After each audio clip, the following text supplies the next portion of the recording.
Magandang gabi po sa inyong lahat, mga kababayan.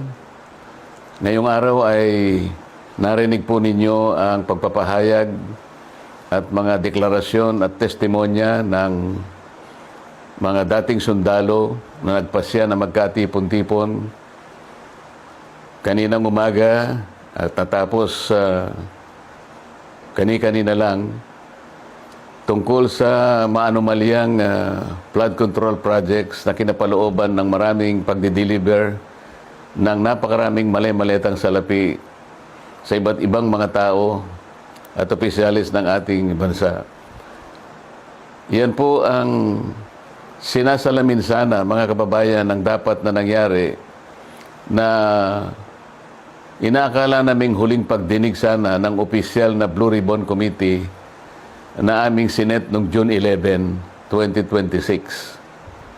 Hindi nga po natuloy yun, mga kababayan, dahil nung matunugan ng ibang mga kasama namin na kami magdadaos uli ng panghuling hearing na lang ng Blue Ribbon Committee, ay sinabi nila na mayroong security threat ang Senado at ang aming mga kawani ay sinabihan nila na mag-work from home na lang.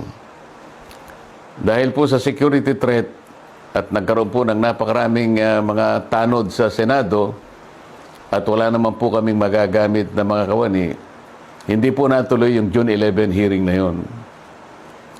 At nang dahil doon ay nagpasya ang mga kumukupkup dun sa 18 at higit pang mga dating sundalo na maggawa na lang ng pagpapahayag na ginawa nga nila sa araw na ito.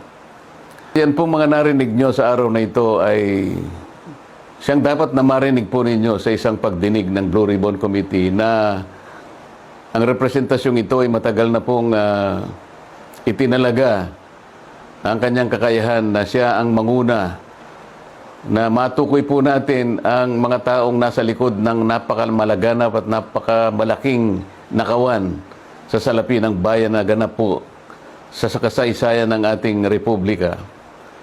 Nang dahil po dyan ay marami po ang nagkaroon ng galit sa inyong lingkod at ako po ay kinasuhan nga ng kahit mga imbentong mga kaso. At maaari pong isang araw, hindi po natin alam kung ngayon o bukas, sa makalawa, ay iahain po sa akin ang warrant of arrest upang ako po ay arestuhin upang hindi ko na maipagpatuloy ang aking gustong mangyari na matukoy po natin ang mga may kagagawan ng lahat ng ito at mapanagot natin sila. Pero wag po kayong mag-alala kahit ako po ay kanilang maaresto at maipakulong, kagaya na po ng sinasabi ko, ay hindi po tayo titigil hanggat hindi po natin natutukoy ang mga taong ito dahil kayo po talaga ang dapat pagsilbihan namin. Interes po ninyo ito. Huwag kayong mawawalan ng loob at huwag kayong mawawalan ng pag-asa. Pansamantala lang naman siguro hindi tayo magkikita ng harapan. Ngunit dahil po sa ating pakikipaglaban, alang-alang po sa interes ng ating bansa, ay kailangan tayong magkaisa. Sa tulong po ng Panginoon Diyos, magtatagumpay din po tayo. Mabuhay po kayong lahat at sana'y araw-araw ang diwa ng ating pagkakaisa ay huwag pong mawala sa bawat isa sa atin. Salamat po sa inyong lahat.